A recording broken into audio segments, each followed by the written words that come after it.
Hello, hello, hello. Welcome back to the Saba Show. Today we've got the match reaction to Everton taking on Brentford. We lost 3-2 and a lot of shit happened it's just so Everton, really. That's the only way I can put it. We're up 2 times this game by a 1 goal margin. And you just thought, well, if we could do that, then we would pull out a result. But unfortunately, we came up absolutely empty-handed. And look, there's so many things I could say. I don't know whether to be disappointed or not is one of them. Obviously, actually, no, that's idiotic. But I am very disappointed. We look at the key opportunities. We had quite a few chances. Obviously, came up with the 2 goals, which in any other given game would have been a brilliant result, given how much we've struggled to put the ball in the back of the net. But the 3 goals conceded is where the problem was, and it really started before the game. Michael Keane went out with illness. Fabian Delph went out with, I believe it's just a reoccurring injury, so he'll probably be out for the rest of the year. But that just set the tone. Michael Keane, as much as we love to, slander the guy, he was brilliant against Leicester, and he is our most experienced fullback, or not fullback, centre back. So, that played into it. Obviously, we had to expose Branthwaite to a very high pressure situation. He comes in and he gives away a red card, or picks up a red card, gives away a foul, and puts us at a disadvantage for the best part of 70 minutes. That is obviously not ideal. With regards to the challenge that sent him off, it was really jammy by Ivan Toney. It was a bit like shithouse, to be honest. He cut in front of him. Branthwaite did not even commit a foul, or not commit a foul, commit a challenge, and basically just got his legs caught up, and it was a straight red. So I understand that he was the last line of defense, and he gave away a foul, and gave away a goal, or, prevented a goal-scoring opportunity. But regardless, it's just a bit bullshit how that happened. The second one, no disputing. Rondon's just an absolute idiot. He knew the situation of the game, and he's gone out and tried to 2-foot someone. So that is not ideal. And for someone with, a wealth of experience like him, you would have thought that he would have thought it out a little bit better, but obviously not. We look at the goals. Goals were pretty good, to be honest. We got one from a penalty. Should have got another penalty, though.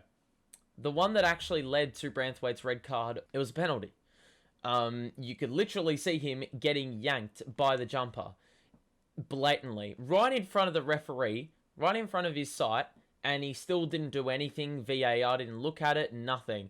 And that's just seemed to be a really common trend with all Everton games this year. Whenever there's a call that looks like it's worthy enough to, give it a VAR check, it doesn't. And that's just, the run-in we've had in terms of luck. So it's not great. Look at the 3 goals. Brentford are not scoring that bullshit-ass header from, the tightest of angles. I don't know how he's flicked it off the back of his head into the other corner, the opposing corner, but it just happened that way. Free header that Anthony Gordon was responsible for.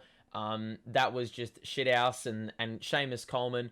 We just love to score more goals than the opposition do, really. We actually love to concede a good own goal. So Seamus Coleman was responsible for that one.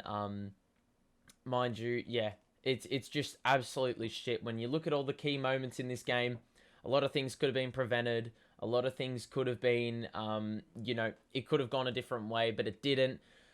3-2 loss. I think, as I said, if we scored 2 goals, any other given day, you probably would have backed us in to win or even pick up a point. But unfortunately, our backline was decimated, and playing with 10 men for 70 minutes, it's always going to be hard to muster up a result. But I also think that Lampard got it wrong. I think at halftime, I don't know what he said to his playing group, but telling him to sit back for 45 minutes was never going to sustain itself. Our team is not good enough for that, and Brentford have enough quality in their, delivery into the box that they are going to score at some point. Sure, the success rate might be low. They may have 20 shots or 20 crosses into the box and only score once, but that once is going to cost us points.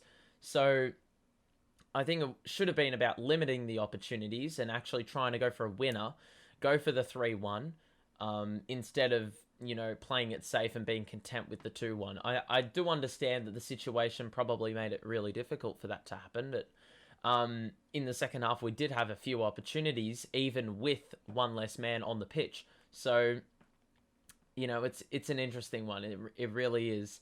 The substitutions, I do feel like Damari Gray could have come on earlier. Rondon coming on, Kenny coming on. I don't know.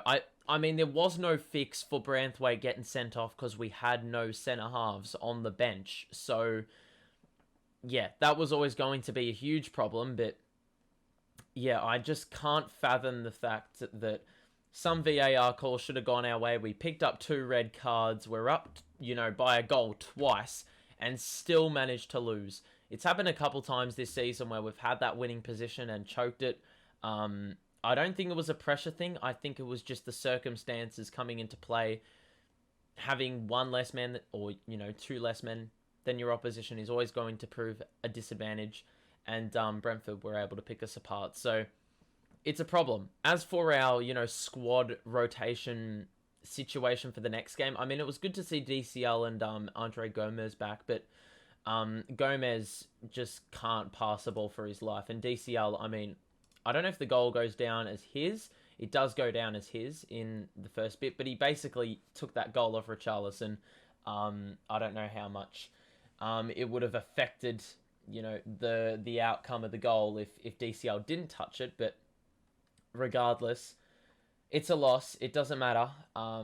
If you score 2 goals and you concede 3, it doesn't matter, obviously. We look forward and we go to see what the situation is for the rest of the year. Everton have got Palace and they've got Arsenal. Leeds have got Brentford, majorly enough.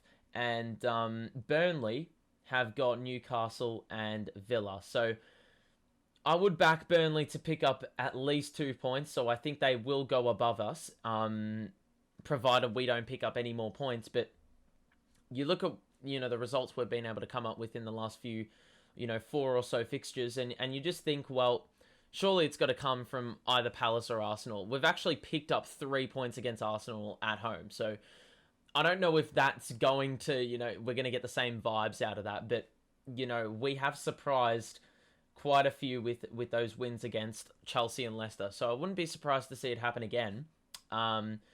But it's just really fitting that Brentford have beaten us today and do have our destiny basically in their hands. They beat Leeds. They even get a draw against Leeds and we stay up.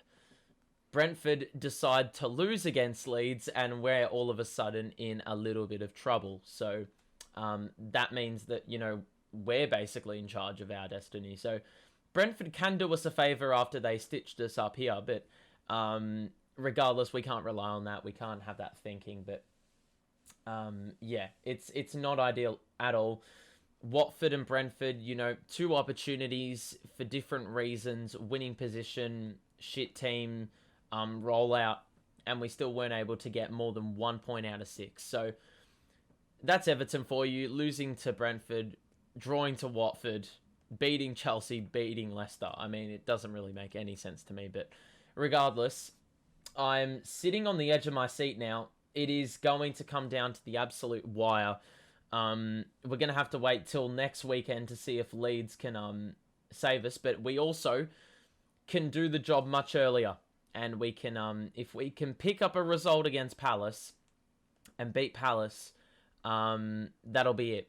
That will be curtains on the season. Inversely, if Burnley lose by 2 goals to Aston Villa, that will also mean we stay up because I believe it's on goals for after goal difference. So we're relying on a couple things to happen here before our fixture, but who knows? Who knows, honestly. I'm very interested to see how this one pans out. It's going to be tough. It's going to be tight. It's going to be down to the wire, but man, what a season.